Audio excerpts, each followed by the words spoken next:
Dawson Rider Wiki. Hey YouTube, Dawson Rider here. Welcome to my review for the Power Rangers, Beast Morphers, Beast X Mode, Red Ranger, and Robo Blaze large-scale figures, aka the Nutcracker figures. These are obviously the larger figures we've been getting. We got them for all the main Rangers as well as Blaze last year. Right now we have these two, and also in this wave there is a Blue Ranger. I imagine we will get Yellow later, given the fact that we got one last year, and possibly something else to go with it in the new wave, although it's not unheard of for new shipments to only include one new figure. But let's go ahead and start going over them. We'll go over Red Ranger first. So the head sculpt's mostly the same from the original one. You do have some slight differences here as they're trying to sort of give the vibe off of the Power Up mode, which has kind of an outline around here, which I feel like does a slightly better job than the basic figure of differentiating the helmet. They're not vastly different to begin with, it's just the silver outline, but it does look a little bit different compared to the main one. I think more so, like I said, than the basic figure, so there's at least that. And then the armor's pretty basic. You know, it's got a little bit of a darker metallic sheen, which I appreciate. This isn't painted very well. One aspect that's kind of weird, which is a positive in the original ones, but it's almost a negative here. I did like the way they made the leather look like actual cloth. There is also a paint mistake there, so watch out for that. You'll get paint blotches everywhere on most of the Hasbro stuff, but with these especially, because they're kind of cheaper figures, so just kind of watch out for that. But anyway, I didn't want to forget that when I saw that down there.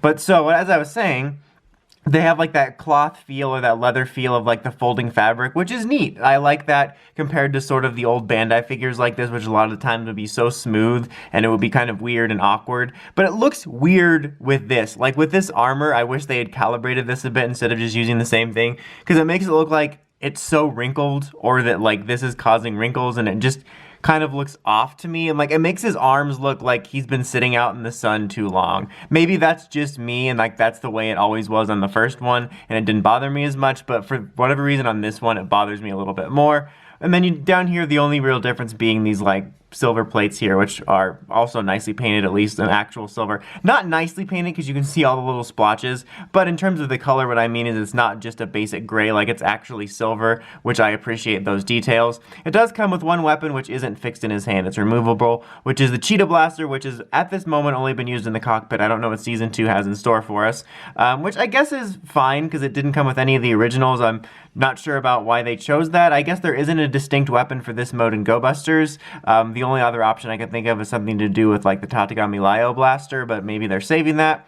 Articulation par for the course, you get in and out movement here, which is kind of nice, and then you have the legs that move around here, and then you have the head articulation, which is up and down and around. So you're not going to be able to do any crazy poses, but you're at least going to be able to give it some personality. So like overall, this figure is very okay.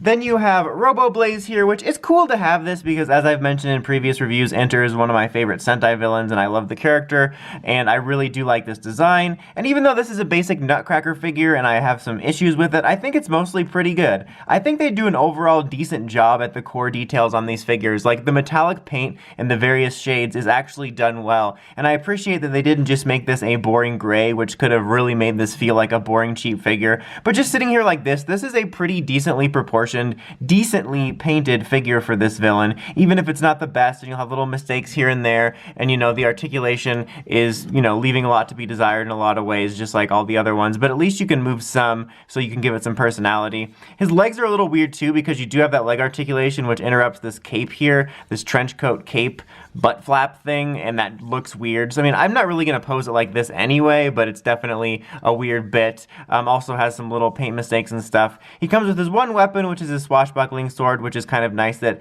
I'm glad they actually included that just like the main basic figure, instead of trying to include like a repaint of the Cheetah Blaster or something. So I think that looks cool. And also, just like his basic figure, he's missing his ponytail. For whatever reason, I guess they decided to chop it off. Probably some sort of either cost-cutting reason or, you know, safety reason, or both, but who knows.